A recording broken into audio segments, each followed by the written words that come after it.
All right, this is Cyber Kumite, and this is Chris Salerno. Off this week, Tim Wainwright.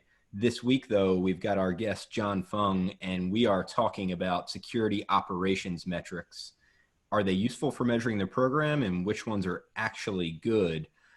Today's Kumite is brought to you by our sponsor, Metric Threat, the metrics platform that sends increasingly threatening messages to your SOC when they're close to missing an SLA. That's Metric Threat. John, thanks for joining us. You've got a lot of experience in this field, having run a SecOps team in multiple locations.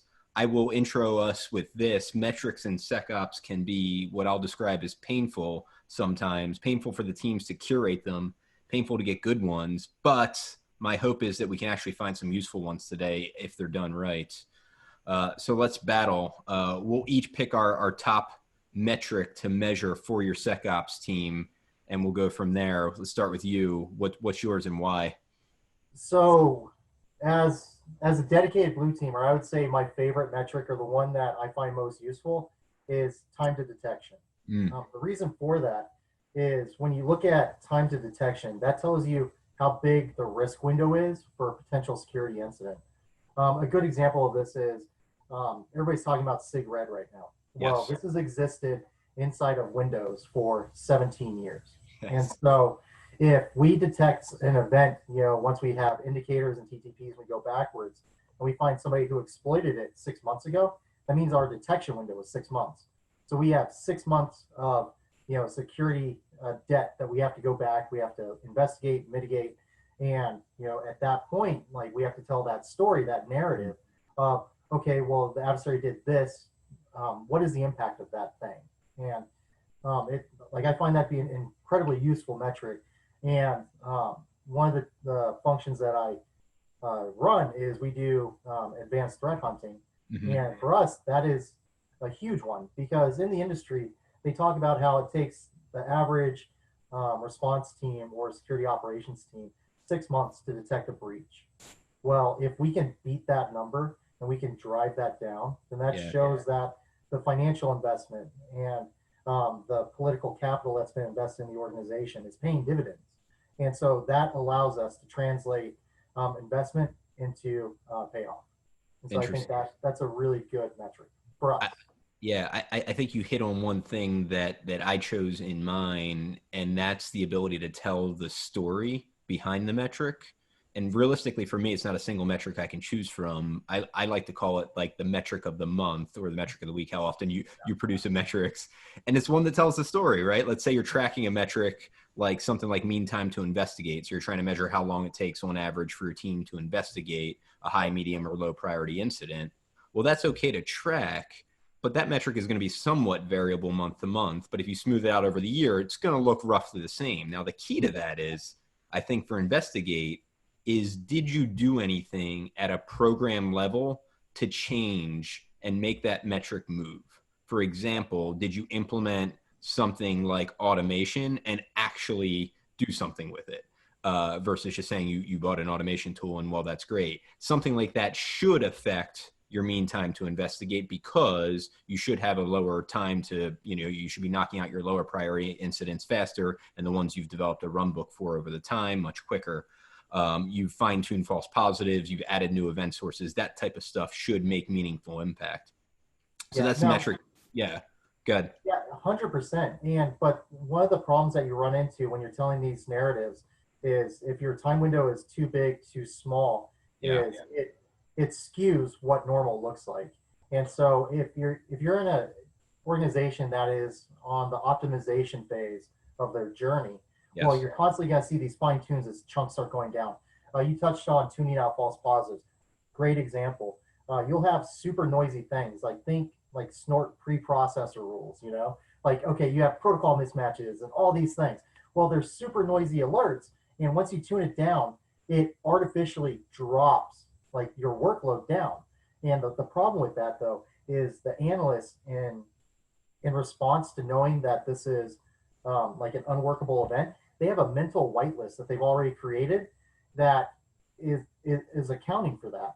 And so even though programmatically you do have a metric that shows like a big drop, it doesn't result in a noticeable drop in the the hours or the analyst hours needed because they already, have automation platform in their mind where they've been whitelisting this thing. And Yes. so that's not quite the refinement one that people really want to see.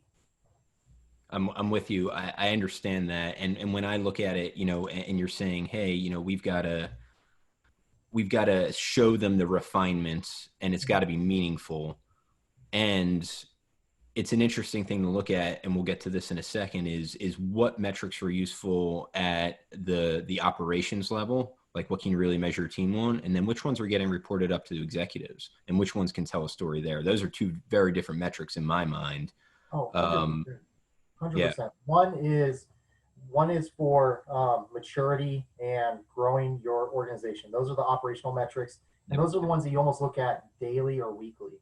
Yes. And then you have the longer term metrics, which show how the organization is actually doing. Those are the ones that you want to report up to, the CISO and the CFO and people like that.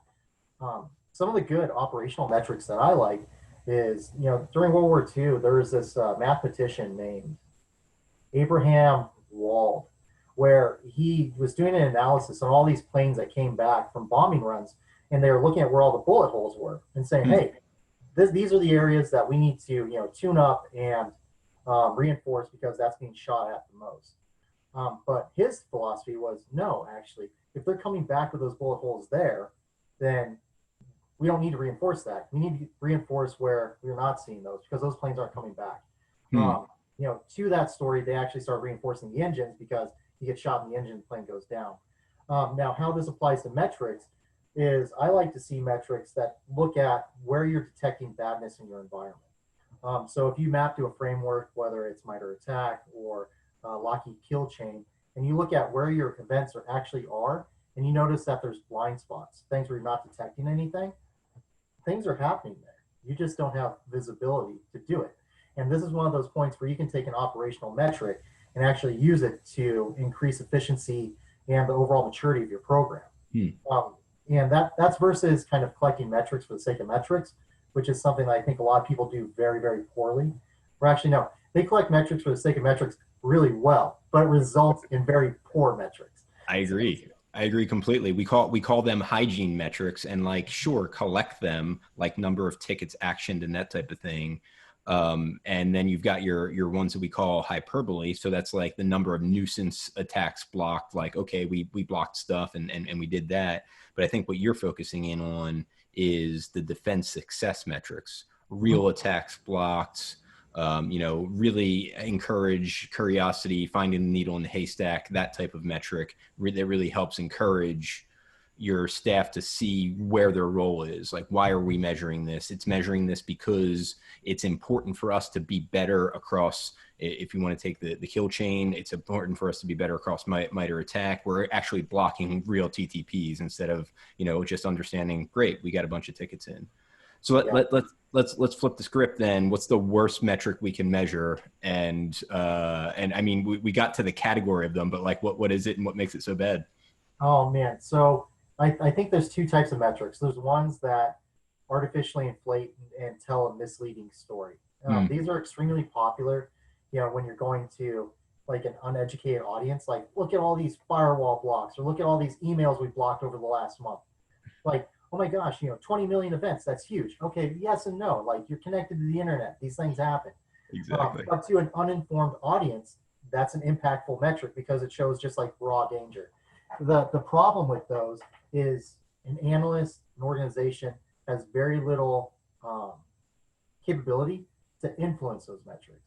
And so if it's a metric that it's always going to be the same, that you have no ability to influence, mitigate, or drive that number down or up, whichever one's positive, that's a useless metric because it doesn't give you the ability to tell a story. It simply tells you the background.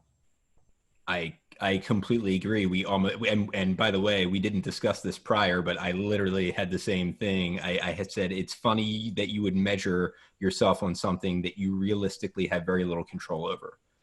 While it's a statistic that might feed into a metric, it's not something that it should be a metric all by itself that you'd want to measure. I think so. We've got a problem here. We struggle to measure correctly. We struggle to convey meaningful metrics. Is there risk of preventing metrics to executive leadership that aren't fully baked? And before you answer that, another sponsor message from Metric Threat. Does your team thrive or buckle under pressure? Find out with Metric Threat, the only platform that can successfully threaten your team into SLA compliance. So the question, to restate it, is we're reporting these metrics up to executive leadership.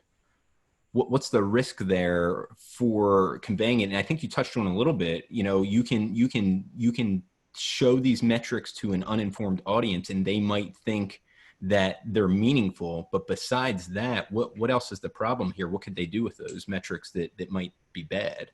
Yeah, some of the problems are one, if you're giving them metrics that aren't consistent, that you're artificially inflating or you're manipulating, because all metrics are realistically just statistics.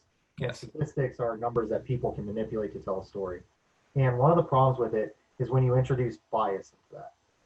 Or if they're those outliers where they're artificially inflated because it's like, the internet's so dangerous, look at these 20 million events. And so when you go to executive leadership with those metrics and you say, listen, this is the layout of the land, or lay of the land, and you tell your story and you're succinct, you describe it, and you tell them the problem statement and the solution. But then next month, it's a totally different environment. Well, you're burning credibility. Yes. And all of a sudden you're becoming Chicken Little, saying that the sky is falling, when in reality, there are like some evolution of things like over time, but it's not that drastic. And so then the next time you come to your leadership and you say, hey, this is a problem because of X, well, now they're going to have all of this empirical evidence of you not really being believable at that point. And so like you have to be extremely guarded, and you have to also be willing to accept the pain of telling metrics that don't put you in a positive light. Because once you have that credibility, once you show that, like good or bad, I'm going to tell you what it is. Now your metrics are believable. So it's not just a numerical representation of something, but then they have, evidence that, what you're telling them can be believed. Yeah. So that's a good example of like something bad that they could do. Yeah. Go ahead. I'm sitting here rambling. No. Continue your thought, please. Yeah, and then one of the other problems is then when people come in, they speak to leadership with those artificially inflated metrics. A lot of vendors are extremely guilty of this. They'll say, "Oh, we've stopped 99% of attacks on the internet." Okay, well, to use your example, those are all the hyperbole attacks. They're outliers, they're nuisance. Like, who is scanning for 2003 vulnerability still? Yeah. And like, is that really worthy of being reported up as a metric? Like, most likely not. But yet people do it because a lot of decision making isn't based on fact, it's based on feeling. And metrics can be used to manipulate feelings because you don't need to understand something to recognize that a number is big or small.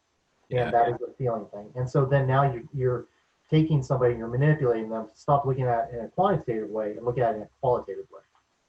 I completely agree with that. And, going back to your point earlier about metrics that can change over time and what that does to your presentation to executives and board, one of the popular metrics, I think somebody wrote about it, and I won't quote who because I don't really remember, but it said the most important metric to measure in SecOps was dwell time.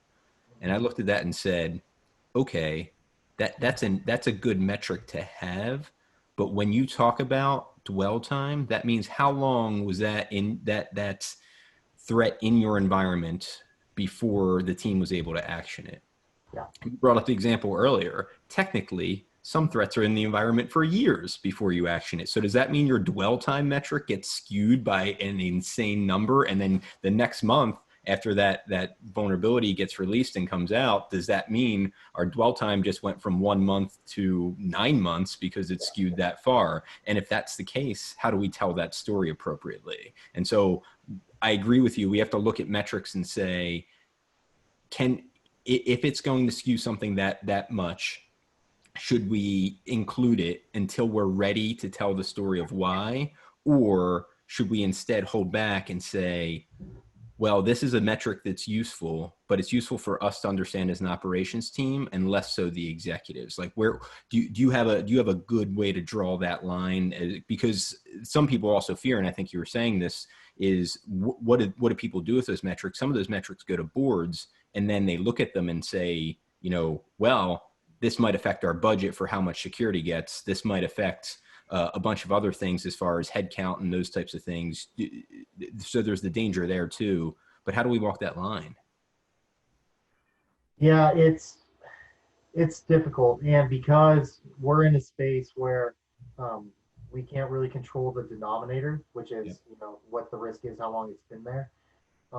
Sometimes the numerator isn't as believable as it should be. I agree. And it definitely is tricky, and that's why when you're talking about being able to tell the story of why there's the ebbs and flows within your data, not within your data but within your metrics, Metrics, yeah. that's an important point as well, and being able to understand the data. But that comes down to um, not just having metrics for the sake of metrics, but having metrics that tell a story. Yes. And then when you circle back and you look at your metrics, you're like, well, our dwell time went from 1 month to 9 months, but this is why, you That's know, it. That's and it. you're able to articulate that isn't because of any internal, it isn't in response to anything internal, but something external, an external vulnerability that we just happen to have installed, an external thing that was discovered. Being able to tell that narrative then allows you to shape it. Yeah, and I think that's really the summary of our messaging here today is metrics can be powerful, they can be good, but having the narrative around them is what really makes them valuable to the organization. John, I really appreciate you being with us today. Our guest today has been John Fung.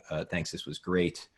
I'm Chris Lerno, reminding you that every week I let Tim think he taught everything I know. Uh, Thanks, everyone, and we'll catch you next week.